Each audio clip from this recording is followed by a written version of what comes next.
Actually, our first develop conference, even before our first launch of our official website. So developer is way ahead of our website. And even don't have a business, even we don't have an international business at that time. Actually, I went to the North Europe and went to Tokyo to see the developers around the world. Okay, so developer is really special for me and for the cloud. So again, thank you for coming to Jakarta for this summit. So today, actually, I'm going to share some of the thoughts I had about why we need something called cloud computing. So cloud computing is a buzzword, okay, at least for the last 10 years. But we just need some time to think about why we need something called cloud computing. So what I want to start is actually, this is the foreword I wrote for the digitalization task force policy paper, which is for the B20 in Indonesia this year. Okay, I'm honored to be the co-chair for this task force group. But there's a few keywords actually when I wrote this forward. The first thing is really about it's a time for us to thinking about the relationship between the electricity and the computing. And that's the first thing that when I wrote this, I'm thinking about in my mind. The second is really about the future of technology. So all we're talking about the digital economy, we will have to think about what the things behind that to drive the digital economy. So probably those two questions actually is the reason that why we need a cloud computing. So okay, what's happening with the screen?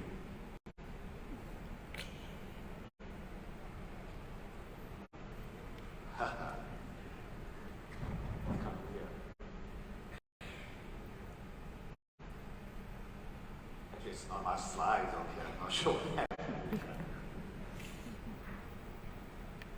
Okay, this section, I'm sorry for that, this is not going to be. So thinking about the one things, when we're talking about electricity, we're talking about something called electrification. So electrification actually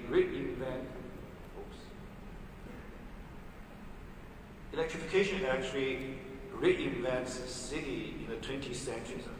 This is a very big statement, okay? So thinking about why we have a city like this, why we have the life like this, because of the electricity.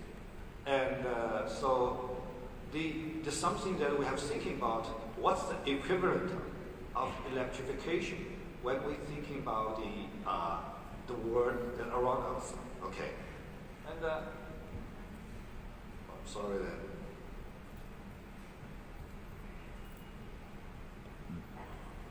Actually, I'm not sure whether can I use in my original slide instead of this, with many graphics, okay. Could we do that? Just make sure that we do the right thing for the developers, okay. You all right? I'm sorry for that.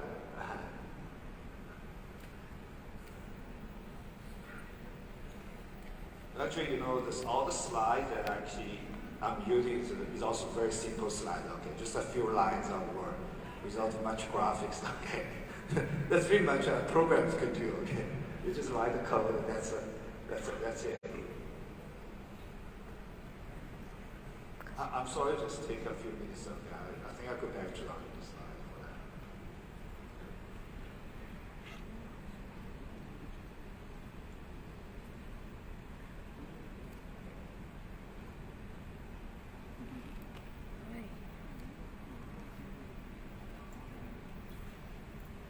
Yeah, so while there are changes in the slides, I just keep my talking.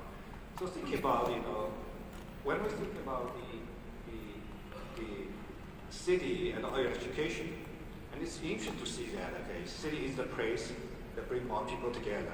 So as you probably see the number before that actually 80% of people is going to be living in the city. But the challenge is huge, okay? That's the challenge that electrification can solve. Actually the city consume more than 70% of the world energy, okay? So all the energy actually are consumed by the city. And even more than that is actually city account for the 60% of the carbon emission of the world. And the one data I have seen is that actually the top 100 cities actually account for the 20% of carbon emission. So basically, the city has a lot of challenges, and we're talking about the smart city and all these things. But when I ask, with all the technology of today, we really can solve the problem. But personally, I said, okay, answer is no. And okay, so I'll just quickly skip the voting. So this is actually something I really want to show you why the electricity matters. Okay. So this is actually a list of technology, National Academy of Engineering. They actually doing a survey for the 60 plus engineering society. What's the top engineering breakthrough in the 20th century? And you can see the height over here, the electrification is ranked as a number one. Okay. Actually, the Neil Armstrong announced the list in March of 2000. And even if you look at this list, even more interesting is without electrification, we may not have the other invention, even like a computer, even like all the TV and the radio things. So electrification is the invention, what I call the infrastructure innovation. That's different from the other, technology innovation. So cloud computing is the infrastructure innovation. That's why it's different from the other. And as I said, okay, the electricity reinvent the city, and this is a challenge, as I mentioned before.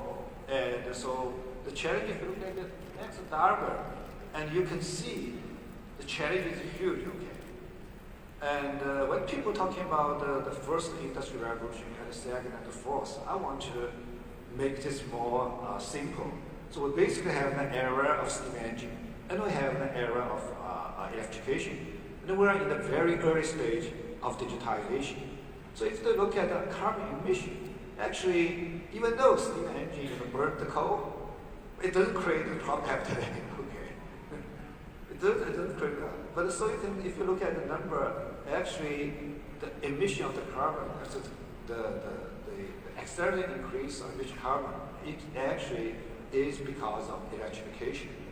So if you look at this red line over here, starting from 1950, we got an exponential increase of carbon emission.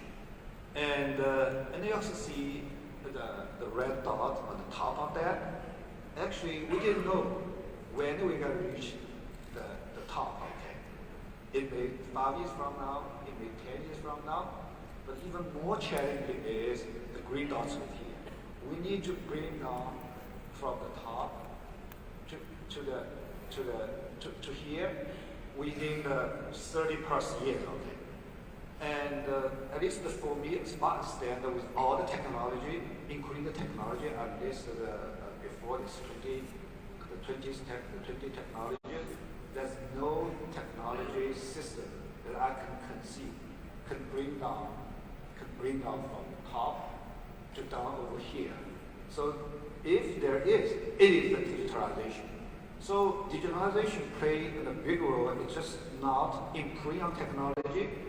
It is disruptive and fundamental. It's a technology. It's going to change our way of life, way of production, and in the next 50, even 100 years. Okay. And that's a very simple question, actually. What is the fundamentals, foundations for the digitization? When I worked as a co-chair for the task force in 2020, and I read a lot of documents, but there's one thing is missing is we talk a lot of time, talk about digitization, but we spend, few people really talking about what's behind that, what's the technology going to help that. And this is actually three technology I want to list over here. One is definitely internet. So if you view like 5G, if you view like IoT as a kind of internet, then I will say that internet is really the fundamental technology for the digitization. So the reason that I put like evolution from the being digital to being online to thinking about. When we're talking about IoT, we are really talking about something that it's used to be not online, but with this technology, it's going to be online. So I view IoT is actually turning everything into the online. So it's still part of the internet technology. And so most of the time when people say IoT, they actually probably, they just think it's a single word, but actually it's not. It's Internet of Things. It is the internet. So I always say, okay, Internet of Things is the internet. So that's the first thing. The second thing is really about the data. And I purposely missed this big, the word big before the data. So I would say the data probably the key thing instead of the big data, okay? And that's a key, the fundamental change is from the information thinking to the data thinking. So what's the difference? The difference is, when we're thinking about information, then basically say, okay, we understand this word already, but we need some data or information to solve the problem that we have. When we're talking about the data, that's different. And the data just tells you, okay, we don't know what's happening around the world. We have to use the data first to help us understand what's happening. And then we use the data to solve the problem. So data, I think that one crucial things for the data is help us to understand the world, then help us solve the problem, instead of just using the information to solve the problem we already know. So data is help to understand what something that we don't know yet, then we solve that. But I really want to emphasize the computing things. So that's why I put the evolution of computer to computing. Computer is a great idea, and everybody knows actually this word computer at the very beginning, it's actually referred to the person and to the calculation. It's not really a machine.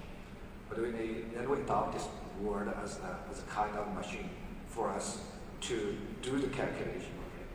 And so what's the difference between computer and cloud computing? Is basically the way you access the computing. So when I have something called a computer, that basically means that the way you access the computing is through the box called a computer.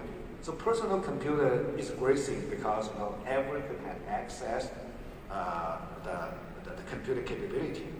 But with the internet, we need computing much easy access, with the more computing power, and also we want to make sure it's you can use it anywhere and anytime. So that's why you have to access the computing through the internet.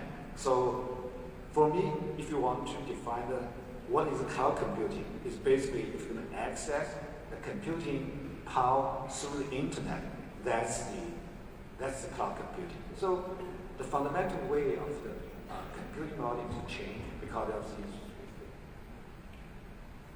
And the more important is, today when we're talking about technology, we always list all the technology in a linear list. Okay. So in the last 10 years, we said we have cloud computing, we have big data, and we have artificial intelligence. They all list in a linear way. So that's why I present the technology the way I said, okay, we have three foundations, and then combine with the artificial intelligence, with the 5G, with the IoT, with other things. We have to think about it. We have to put all the technology in a structure. So without a structure and the different technology, we lost its position. So for me is as again, I want to say, this internet, data, and the computing is the cornerstone for digitalization. And with this framework, then we could have this artificial intelligence with 5G that's important for the internet. So I really want to emphasize that we have to see different new technology in a structured way. And I still remember that as the early days of cloud computing, Larry Ellison actually said about something about cloud computing. Actually, I agree with his view about technology, but the conclusion is wrong. I mean, Larry's conclusion. So Larry basically said, okay, for any technologist, you can't view technology as a fashion show. So today's thinking about, in some way, we actually take technology as a fashion show. So every month, or even every year, we're talking about new technology. Thinking about it, if it is a fundamental technology, we actually don't have much new technology, just like electrification, okay? It's still there.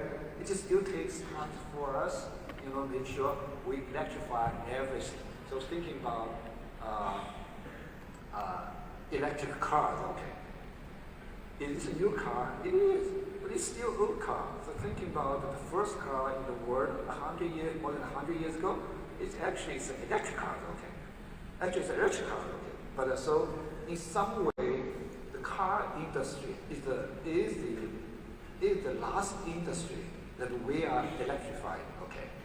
So that's why thinking that all the technology in a systematic way actually is important.